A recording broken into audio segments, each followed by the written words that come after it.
Welcome to the Liberation and Lit podcast, where the power of storytelling meets the force of social change. I'm your host, Tayler Simon, and in this podcast, we believe in the profound impact of stories.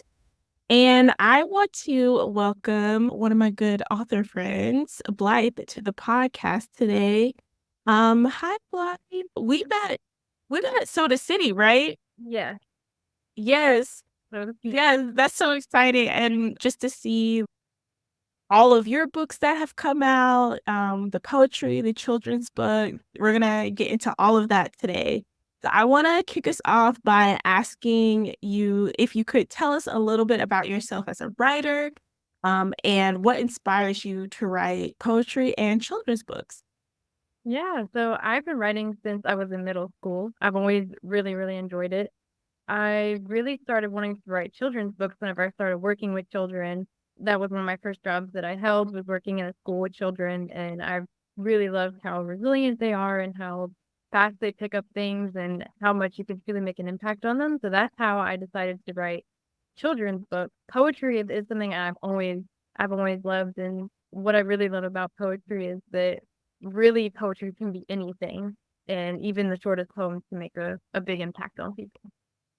I love that you said that because I saw a post yesterday on Threads that was like, well, somebody just put what are your biggest like red flags about poetry?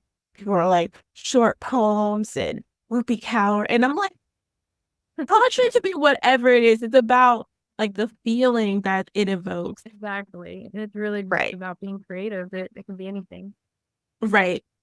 So I definitely want to talk about your poetry for a second. How did you approach selecting the poems for your collections? Were there specific themes or messages that you wanted to convey to readers?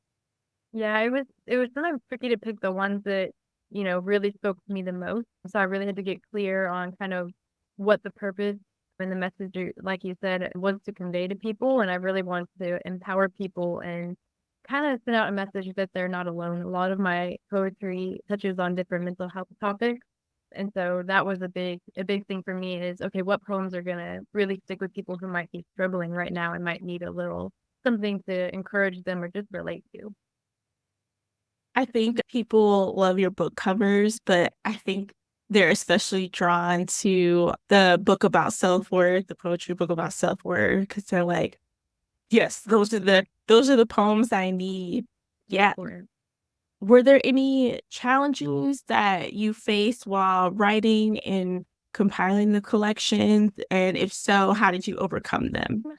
there wasn't too much of a struggle when it came to getting the poems out and writing them, but when it came to editing and formatting and things like that, that was my biggest challenge, learning how to properly format a poetry book and self-publish it in all the right formats was very challenging for me. So that was the part that I struggled with the most. But really, I just found different, um, what was it called?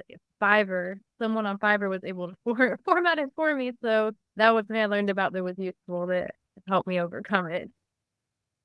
Definitely love leaning into community for that. So switching gears, I know you said that you were kind of drawn to creating a children's book because you worked with children. What motivated you specifically to write a children's book on feelings?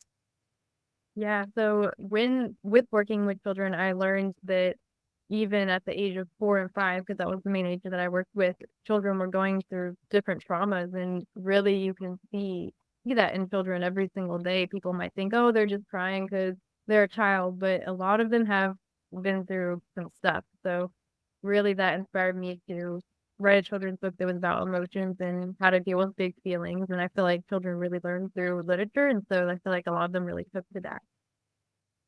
And your sister did the illustrations for the children's books, right? Yes, she did. Why did you think it was like important to collaborate like in this way with your sister? Well, first of all, I'm not an artist.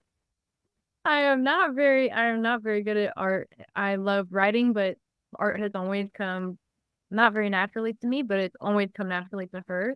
She is very passionate about art, so not only do I get to showcase her work and her talent out to the community, they also help bring the stories in the books together because she can better visualize, okay, this is what I see for, you know, your poetry book and what you're trying to say.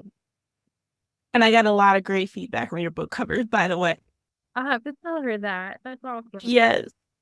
So you're a yoga instructor too, right? Learn I that. am. Can you talk about how your work as a yoga instructor overlaps with the books you write? Definitely. So a lot of my children's books touch on mental health, but I also really put the mindfulness piece in there because so many times children with who struggle with behavioral health issues have a hard time regulating themselves, sitting still.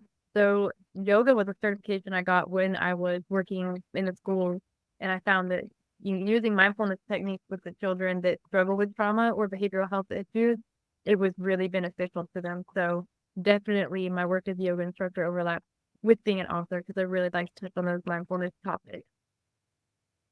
Do you see your work with like writing poetry books, children's books, being a yoga instructor, working with children as a form of activism? I would say so. Yeah. Yeah, I love that you especially focus on like the social emotional learning piece Right. because I remember when I was in college, that was a huge thing of teaching kids. And I feel like now they're pulling back because they're Yeah. finding out that social emotional learning goes hand in hand with talking about systems of oppression and things like Yeah. poverty and things like that. I think it's interesting you say that because I was just seeing how Florida has banned social emotional learning and I can't even wrap my head around that. So definitely to show that hey, it's okay no matter where you come from, who you are, to have these emotions and get the support that you need. Right. And leaning on community for support and things like that. I love that so much. So, do you have any upcoming projects that you're working on, whether that's writing or anything else that you're working on? I know, you just graduated, right? I did, yes. A little bit about what you have coming down the pipeline.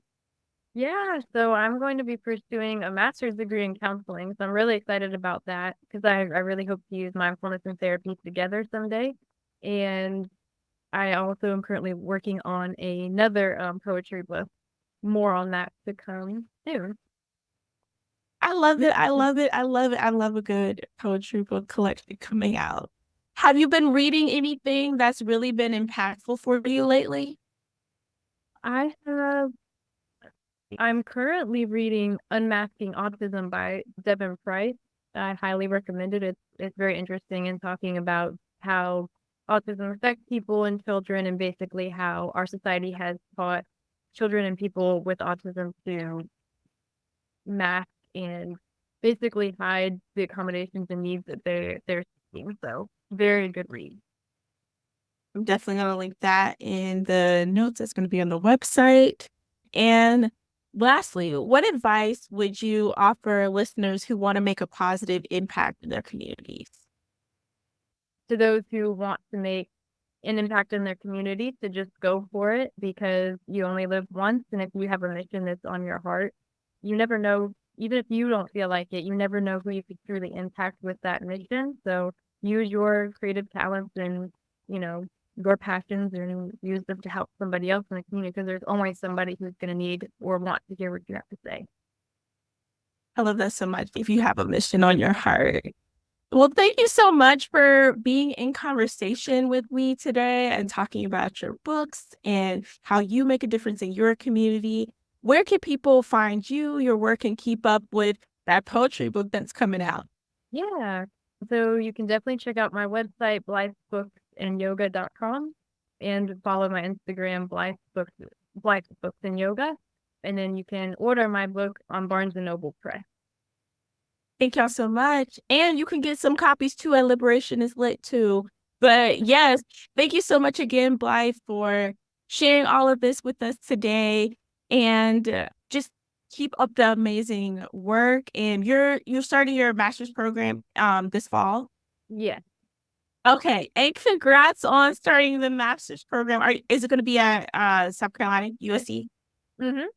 Okay, yes. I've heard such good things about that program. So thank you so much.